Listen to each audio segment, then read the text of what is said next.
हाँ जी सारे सत श्री अकाल जी। अज कुप की बनाई कर रहा बंदा तार फड़ के खड़ा उपर बाहर भी पिछे फड़ के लाए और राती ट्रालियां ढेरी कीतियां।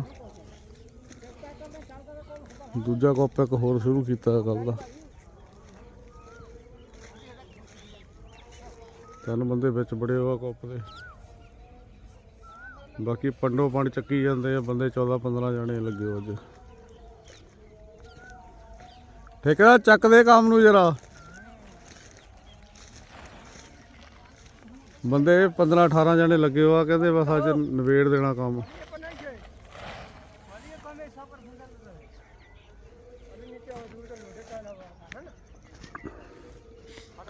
सूरज भी निकल आया जी।